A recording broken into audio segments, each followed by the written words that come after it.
ॐ अज्ञानतिमिरान्धस्य ज्ञानाञ्जनशलाकया चक्षुरुन्मिलितं येन तस्मै श्रीगुरवे नमः। श्रीचैतन्यमनोभीष्टं स्थापितं येन भूतले स्वयं रूपः कदा मह्यं ददाति स्वपदान्तिकम्। वन्देऽहं श्रीगुरोः श्रीयुतपदकमलं श्रीगुरुन् वैष्णवांश्च श्रीरूपं साग्रजातं सहगण रघुनाथान्वितं तं साद्वैतं सावधूतं परिजनसहितं कृष्णचैतन्यदेवं श्रीराधाकृष्णपादान् सहगणललिता श्रीविशाखान्वितांश्च। हे कृष्ण करुणा सिन्धो दीनबन्धो जगत्पते गोपेश गोपिका कान्त राधाकान्त नमस्तुते। तप्त काञ्चन गौरांगी राधे वृंदावनेश्वरी वृषभानुसुते देवी प्रणमामि हरिप्रिये। नमो महावदन्याय कृष्ण प्रेम प्रदायते कृष्णाय कृष्ण चैतन्य नाम्ने गौरत्युसे नमः। जय श्री कृष्ण चैतन्य प्रभु नित्यानंद श्री अद्वैत गदाधर श्रीवासादि गौर भक्त वृंद। हरे कृष्णा कृष्णा कृष्णा हरे हरे हरे राम राम राम हरे हरे।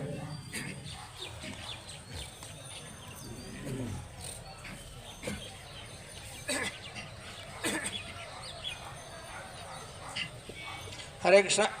अरे ये जो मंदिर के वे जो बैठे हैं, आप वहाँ मत बैठिए। आप, मैं जानता हूँ कि वहाँ पर दर्शन करने लोग आएंगे, आपको डिस्टर्ब होगा। यदि आप संकल्प ले चुके हैं कि नहीं सुनना है तो ऐसे आगे तो आप बढ़ सकते हैं, कोई आपत्ति नहीं। उधर पीछे जो बैठ रहे हैं ना, पीछे निश्चित रूप से देखिए दर्शन लोग करने आ रहे हैं, निश्चित आप लोग डिस्टर्ब होगा। और हम लोगों की पार्टी नहीं है, कहीं दूसरी पार्टी उधर से आ गई दर्शन करने के लिए तो निश्चित रूप से आप लोगों को डिस्टर्बेंस होगा। क्या नहीं है तो इसीलिए ना आप वहाँ क्यों बैठे, यहाँ क्यों नहीं आते हैं? आइए नीचे वहाँ बैठते हैं। ऐसे जगह पर आप क्यों बैठे? इधर जगह है ना, देखिए हम आइए इधर।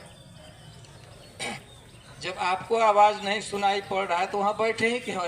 अपने रेंज में लाइए इधर जहाँ सुनाई पड़ रहा है।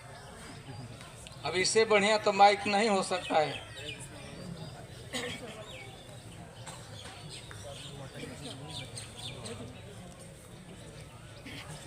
आयो ब्रह्मचारी, आप कैसे क्यों आप पगड़ी जो बांधे वहाँ क्यों बैठे हैं? जिसे दर्शन करने आ रहे हैं डिस्टर्ब होंगे ना। नहीं देता वहाँ पर किसी को मत बैठने दीजिए, घुटना में दर्द हो चाहे कुछ भी हो। नहीं सुनते हैं, फिर बैठे। आइए जो निश्चित रूप से मैं समझता हूँ महाराष्ट्र से प्रभु है ना, सफ़ेद रंग का पहने टोपी, वहाँ मत बैठे, बहुत खराब माना जाता है। शिव जी की तरफ पीठ करके बैठना खराब माना जाता है। इधर आ जाइए। देखिए कितना यानी अब आपकी जिम्मेदारी रही। अब शिकायत आप नहीं कर सकते हैं कि आवाज़ नहीं आ रहा है। आवाज़ तो बढ़िया, इससे बढ़िया क्या आवाज़ हो सकता है। आइए इधर। हमारे लेफ्ट साइड में बहुत जगह है, ऐसे जगह का अभाव नहीं है।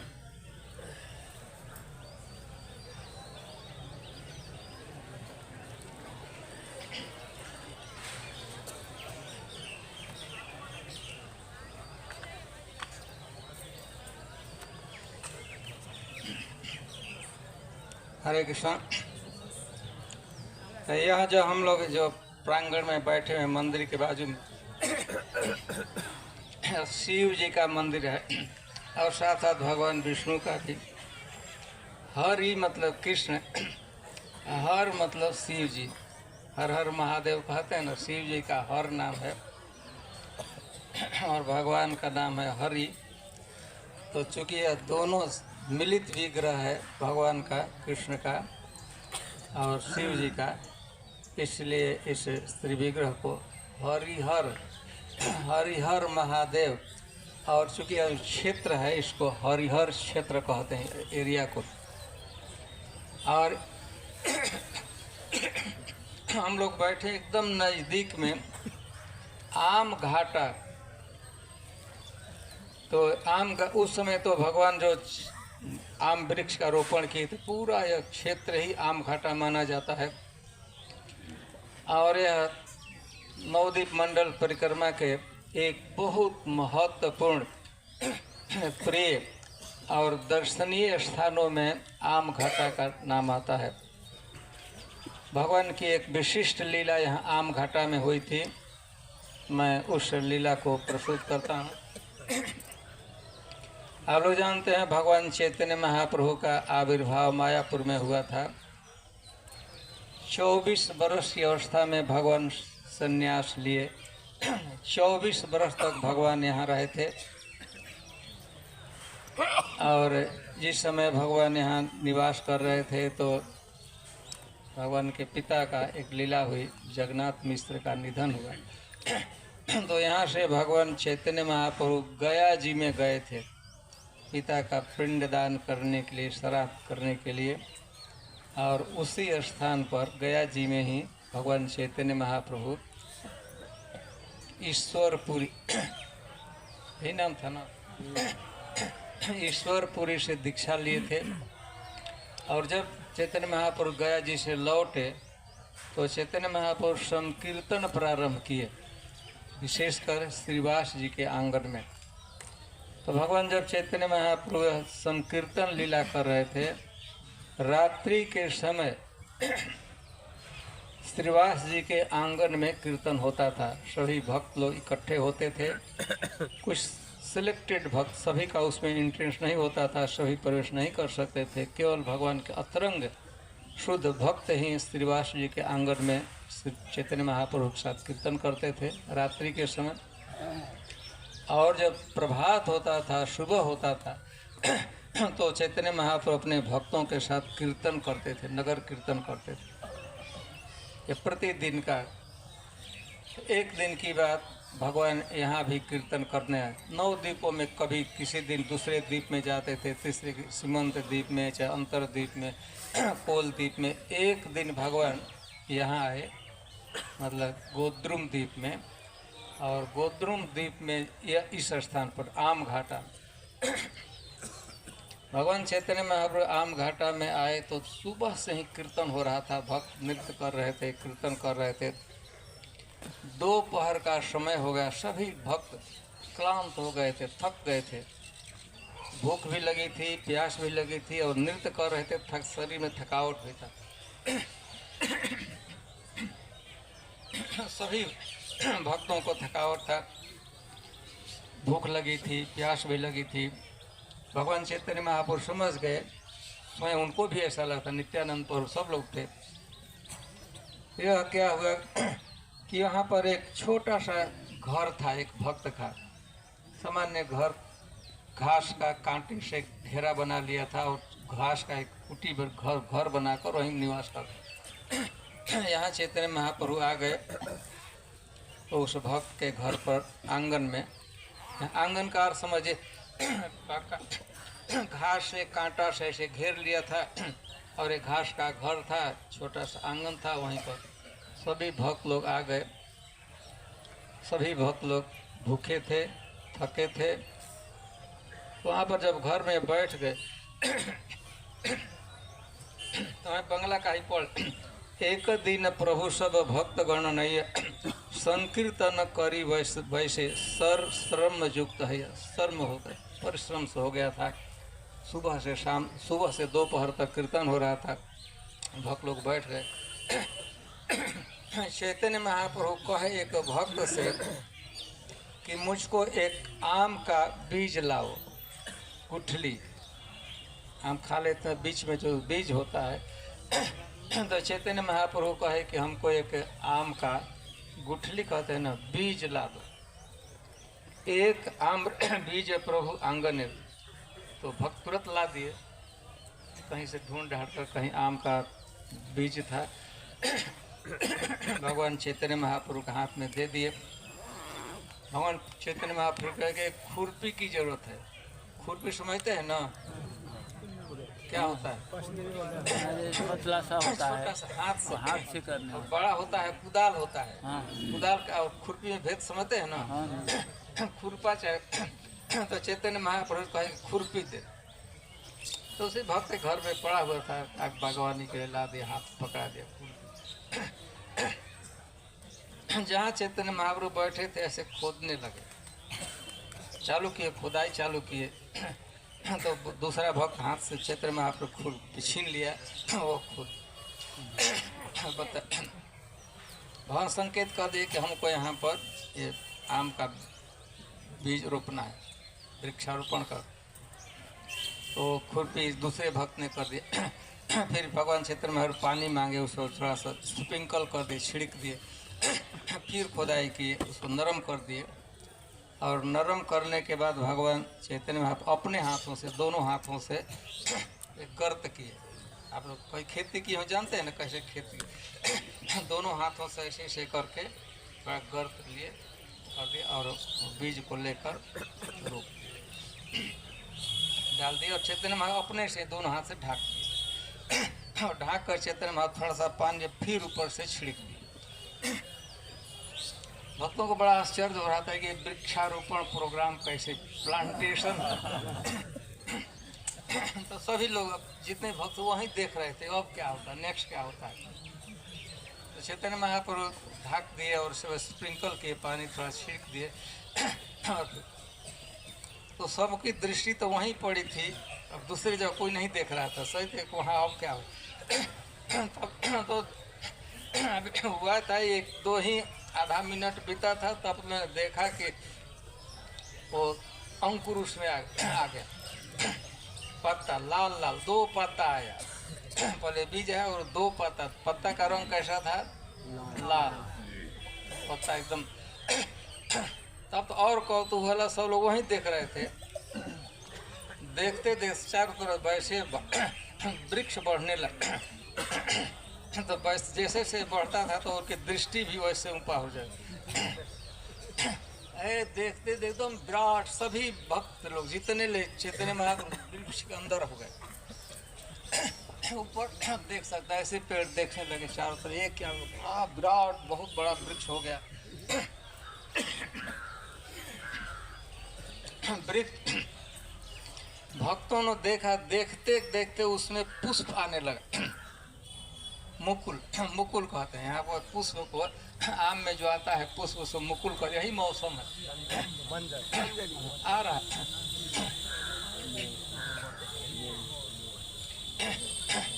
तो वो मुकुल आ गया, मतलब पुष्प। और जो पुष्प आया तो इतना सौरभ उससे निकला, सौरभ फ्रेग्रेंस, सुगंध, पूरा आजू बाजू का वातावरण सौरभ से, फ्रेग्रेंस से युक्त हो गया, सुगंध से फैल, और दिव्य सुगंध था। ऐसा लगता था कि जब नाकों में प्रवेश करता था तो उन्माद हो जाएगा। प्रेम के सभी जो विकार होते हैं सभी भक्तों के शरीर में प्रकट होने लगा। अभी केवल आया था, क्या आया था? पुष्प का। तो सबकी दृष्टि वहाँ पर पड़ी थी। तब तक उन्हें देखा कि थोड़ा सा ध्यान से देखने लगे तो मटर जैसा होता है था चना, तो पका हुआ चना जब बीच में आता है तो हरा तो देखा कि हरा हरा ठीक पहले एक मटर के दाने चने के दाने के तो अब सबकी दृष्टि उस फल पर। फिर लोग भक्त ने देखा कि फल धीरे धीरे धीरे धीरे बढ़ता गया, बड़ा बड़ा, इतना बड़ा बड़ा एक एक, और पूरा वृक्ष। पहले तो पत्ता आया था, पत्ते से, पुष्प से और पूरा फल से लद गया। और फिर भक्तों ने देखा कि पहले तो फल हरे रंग, उसके रंग में परिवर्तन होने लगा।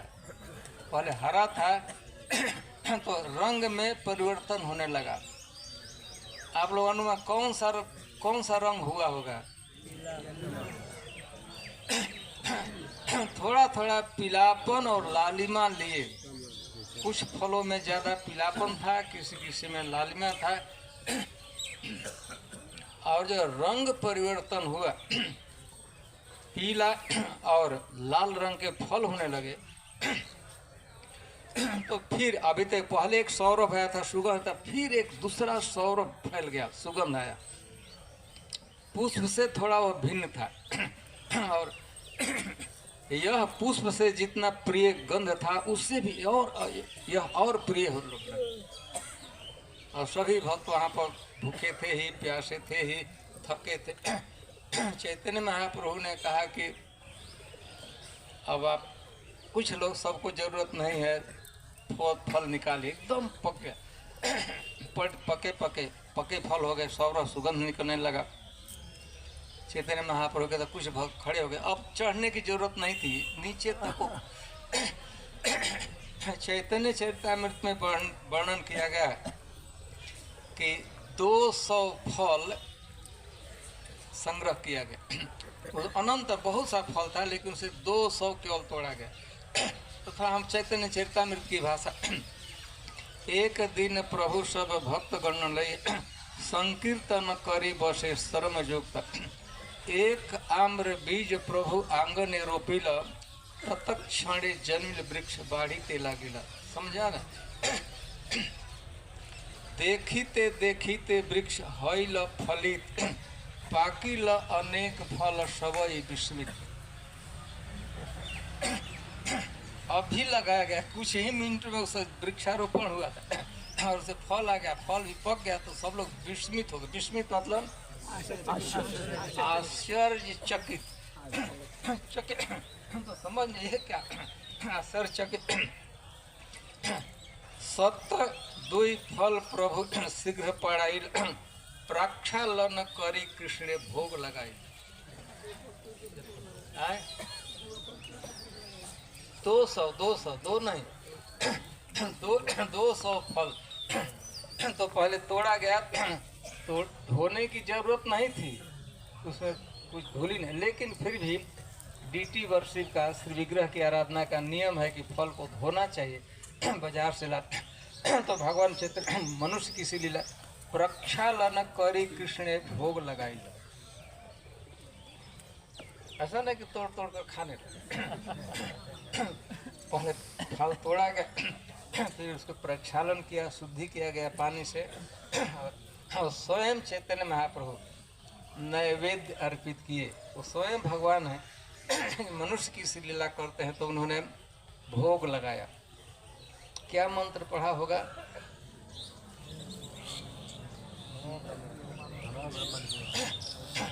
पुजारी है ना, भोग लगाते हैं ना।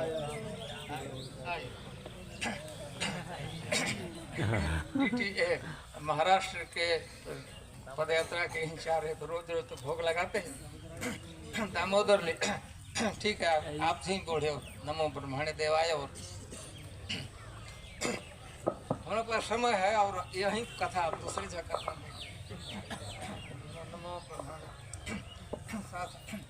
नमो नमो ब्राह्मण देवाय गो ब्राह्मण हिताय च जगदिताय कृष्णाय गोविंदाय नमो नमः। नमो ब्रह्मणे देवाय। नमो ब्राह्मण देवाय गो ब्राह्मण हिताय च जगदिताय कृष्णाय गोविंदाय नमो नमः। और पढ़ते हैं गायत्री मंत्र, वो हम नहीं। तो भगवान चैतन्य महाप्रभु यह मंत्र बोल और गायत्री मंत्र जपे होंगे भोग।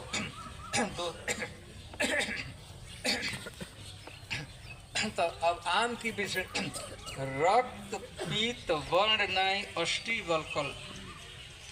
फलों का रंग कैसा? रक्त मतलब लाल, पीत मतलब, और उसमें अष्टि मतलब को उससे बीज नाम मात्र का, और बल का छिलका भी नहीं, एकदम छिलका भी एकदम बहुत नाम मात्र का नहीं के बराबर छिलका था।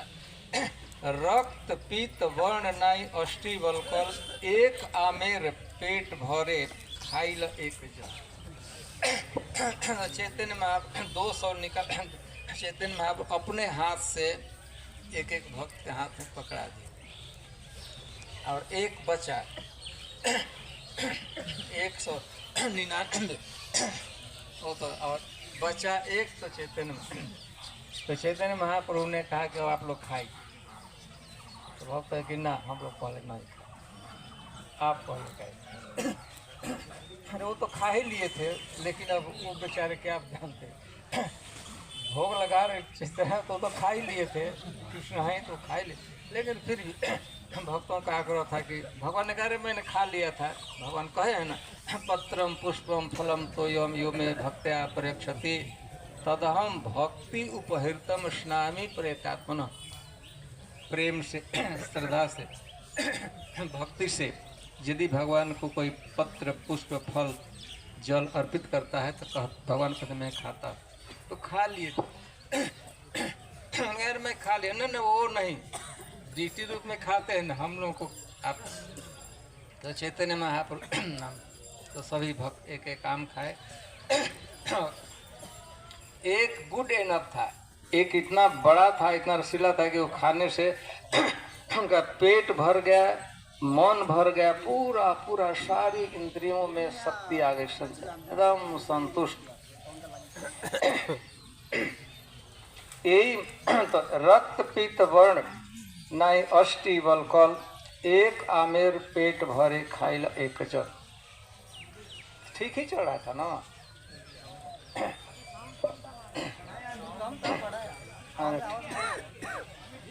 ठीक है। तो यह एक दिन की लीला हुई, और अब जब दूसरे दिन से तो दोपहर के समय यहीं आते थे। आम्र महोत्सव, इसका नाम, उत्सव का नाम रखा गया था आम्र महोत्सव, मैंगो फेस्टिवल। और यह कहा जाता है, यही मत प्रायः तो जो ये होता है, आम होता है, वर्ष में एक बार फलता है, लेकिन यह कैसा आम था, 12 मासी, मतलब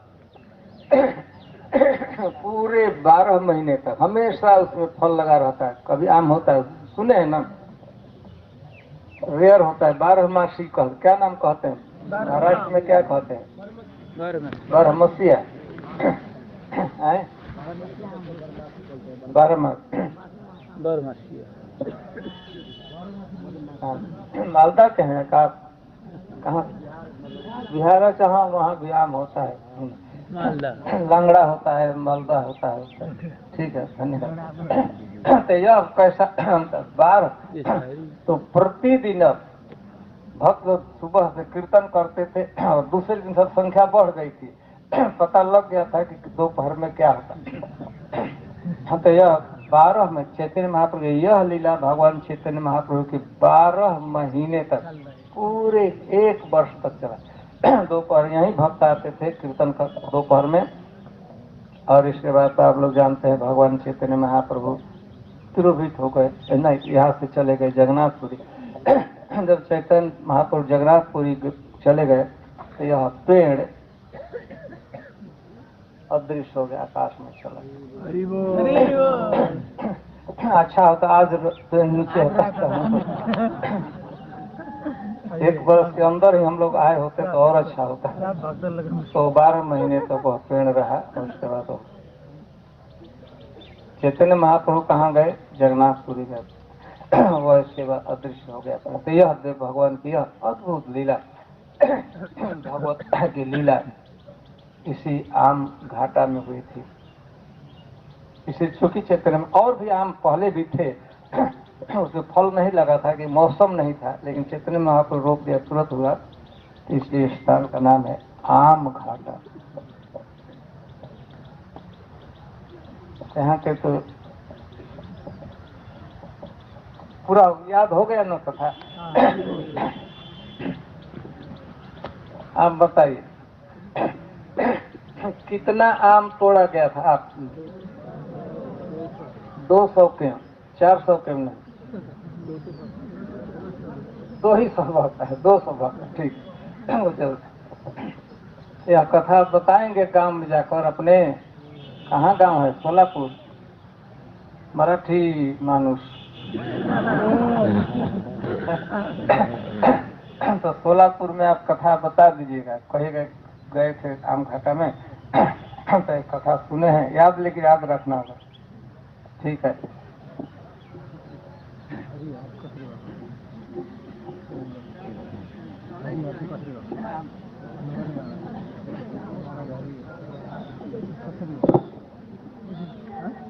राधा रमण स्वामी महाराज की।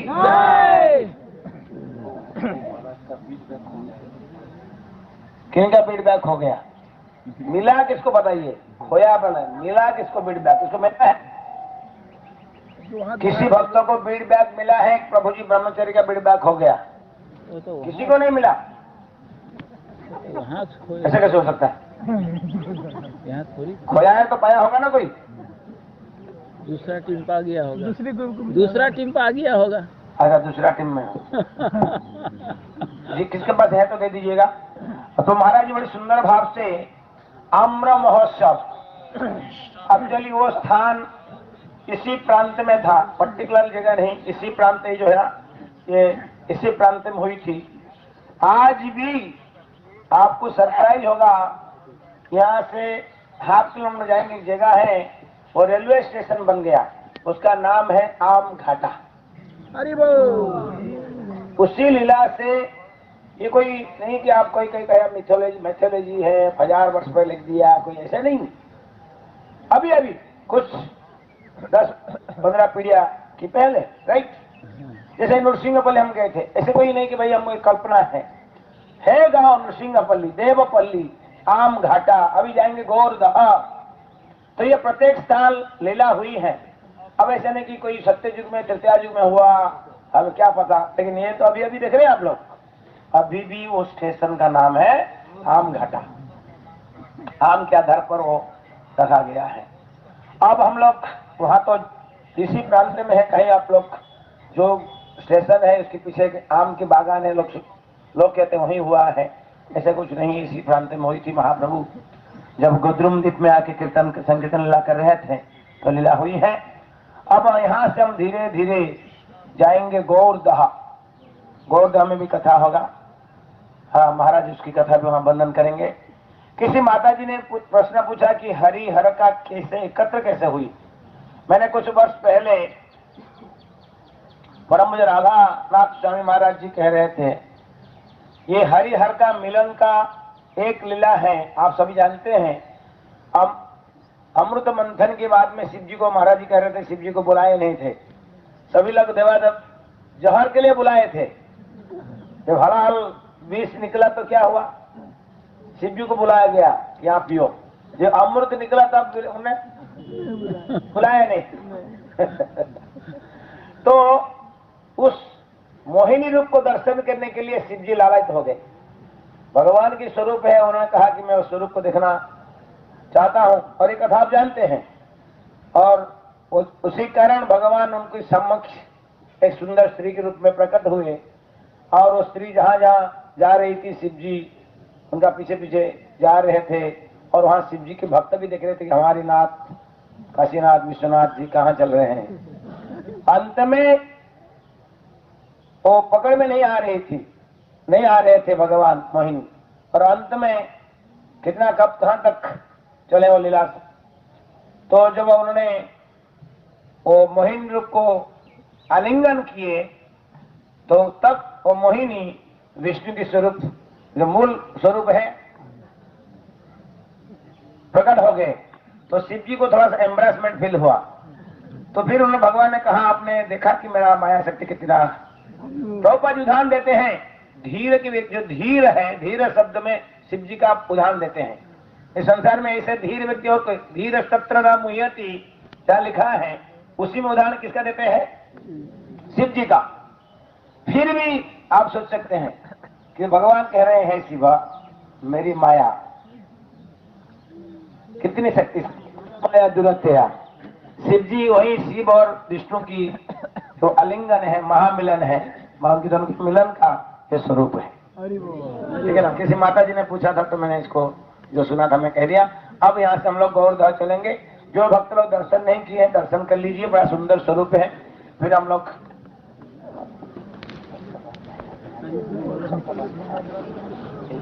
अभी